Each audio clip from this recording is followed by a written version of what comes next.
জুয়েল, মতিউরের অর্থে যারা বিত্তশালী হয়েছেন কিংবা বরিশালে মতিউরের যেসব সম্পত্তি রয়েছে সেই বিষয়ে প্রশাসনের পক্ষ থেকে কোনো অনুসন্ধান করা হবে কি?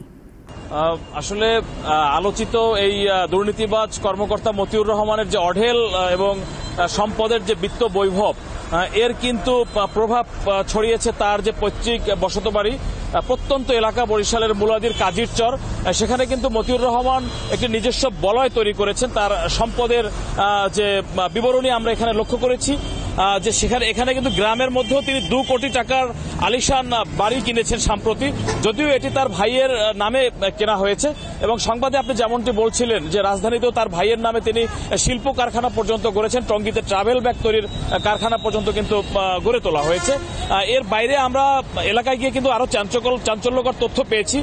তিনি তার টাকা এবং অবৈধ টাকার যে কালো শক্তি সেটি প্রয়োগ করে সরকারি যে খাল সেটিও কিন্তু তিনি আটকে মাছ ধরার জন্য যে খাল সেটি তিনি আটকে দিয়েছেন। এর ফলে কিন্তু এখানে কৃষি ব্যবস্থায় বৈরী প্রভাব পড়েছে, সেচ ব্যবস্থায় কিন্তু ব্যাঘাত ঘটেছে।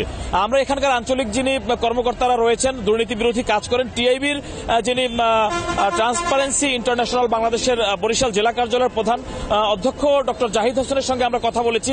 তিনি বলেছেন যেহেতু তিনি একটি জাতীয় পর্যায়ের কর্মকর্তা এবং কেন্দ্রীয়ভাবে এটি তদন্ত হওয়া প্রয়োজন।